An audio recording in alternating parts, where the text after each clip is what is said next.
আসসালামু আলাইকুম। হ্যালো বন্ধুরা, MH medicine and health tips থেকে সবাইকে জানাই স্বাগত।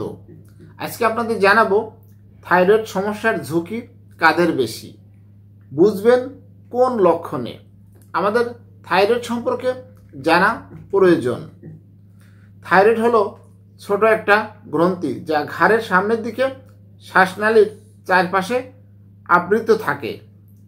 এর আকৃতি অনেকটা প্রজাপতির মতো, মাঝখানে ছোট দুটি ডানা আছে। এইখানে এই থাইরয়েড হরমোনটি প্রজাপতির মতো ডানার মতো থাকে। এগুলো আমাদের শরীরে অনেকগুলো গ্রন্থি আছে। এগুলো আমাদের শরীরে একটা নির্দিষ্ট কাজ করতে সহায়তা করে। থাইরয়েড তেমনি একটা গ্রন্থি। এই গ্রন্থির কাজ মূলত আমাদের শরীরের কিছু অত্যাবশ্যকীয় হরমোন, থাইরয়েড হরমোন উৎপাদন করে। শরীরের এই থাইরয়েড হরমোন আবার একটা নির্দিষ্ট মাত্রা আছে। নির্দিষ্ট মাত্রার চাইতে কম বা বেশি হরমোন উৎপাদিত হলেই শরীরের কিছু বিরূপ প্রতিক্রিয়া করতে পারেন। শরীরে থাইরয়েড হরমোন কম উৎপন্ন হলে বলা হয় হাইপোথাইরয়েডিজম, এবং বেশি উৎপন্ন হলে বলা হয় হাইপার থাইরয়েডিজম। থাইরয়েড সমস্যা হলে শরীরের কিছু পরিবর্তন লক্ষ্য করা যায়। রোগটি কতদূর এগিয়েছে তার উপর নির্ভর করে শরীরের নানা রকম উপসর্গ এবং লক্ষণ। এক্ষেত্রে যেসব লক্ষণগুলো বা উপসর্গ দেখা দিতে পারে তা হচ্ছে, আপনার কি হবে, ক্লান্তি ভাব, অল্পতেই শীত লাগবে, কোষ্ঠকাঠিন্য, ত্বক শুষ্ক হয়ে যাওয়া, হঠাৎ করে অস্বাভাবিক ওজন বৃদ্ধি পাওয়া বা কমে যাওয়া। অনেক সময় মুখ ফুলে যেতে পারে, গলার স্বর বদলে যেতে পারে, পেশির দুর্বলতা, পেশিতে ব্যথা, নারীদের ক্ষেত্রে বিভিন্ন সার্কেল পরিবর্তন হওয়া, ডিপ্রেশন, চুল পড়ে যাওয়া বা চুল পাতলা হয়ে যাওয়া, স্মৃতিশক্তি কমে যাওয়া। কাদের আক্রান্ত হওয়ার ঝুঁকি বেশি, এটি কিন্তু আমাদের জানা প্রয়োজন। থাইরয়েড যে কেউ আক্রান্ত হতে পারেন। অনেকে ধারণা করেন শুধু নারীদের এই রোগ হয়ে থাকে, তবে এটি সম্পূর্ণ ভুল ধারণা। পুরুষের এই রোগটি হতে পারে, তবে পুরুষদের তুলনায় নারীদের এই রোগের আক্রান্ত হওয়ার ঝুঁকি বেশি থাকে। বিশেষ করে মেনোপজ হওয়ার পর থেকে নারীরা এই রোগে আক্রান্ত হন বেশি। তাই বয়স বাড়ার সঙ্গে সঙ্গে নারীদের এই রোগ নিয়ে সচেতন হতে হবে। থাইরয়েড সমস্যার কারণ।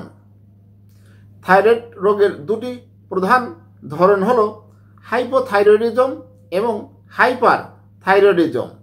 উভয় অবস্থানই অন্যান্য রোগের কারণ ঘটতে পারে, যা থাইরয়েড গ্রন্থিকে কাজকে প্রভাবিত করে নানা কারণে। এই সমস্যা হতে পারে যেমন আয়োডিনের অভাব, শরীরের অন্যান্য গ্রন্থি ঠিক করে কাজ না করা, বা থাইরয়েড গ্রন্থির জন্মগত ত্রুটির কারণে। এই থাইরয়েড যে সমস্যা, এর চিকিৎসা কি? যে কোনো রোগের কবল থেকে বাঁচতে চিকিৎসার বিকল্প নেই। চিকিৎসার অবশ্যই গ্রহণ করতে হবে, সেই সঙ্গে মেনে চলতে হবে কিছু নিয়ম নীতি। কিন্তু থাইরয়েড রোগের চিকিৎসা নির্ভর করে থাকে রোগীর শরীরের অবস্থা এবং রোগের ধরন বুঝে। অন্যান্য কোনো রোগের কবল থেকে মুক্তি পেতে কিছু প্রতিরোধ এবং প্রতিকারকমূলক ব্যবস্থা গ্রহণ করলে সুস্থতা আশা করা যায়। কিন্তু থাইরয়েড রোগের চিকিৎসার প্রধান বিষয় হল চিকিৎসা, অস্ত্রোপচার, হরমোন ও বিকিরণ। যদি থাইরয়েড রোগে কেউ আক্রান্ত হয় তাহলে তাকে সারা জীবন ওষুধ খেতে হয়। এমন একটা লম্বা সময় চিকিৎসা নিতে হয় যা সত্যিই বিরক্তিকর এবং কষ্টকর। তবে একটা সান্ত্বনা এই যে থাইরয়েডের চিকিৎসার জন্য নির্ধারিত ওষুধগুলোর মূল্য খুবই কম। এটি একটি সান্ত্বনার বিষয়। এই ওষুধগুলোর দাম অন্যান্য ওষুধ থেকে অনেক কম।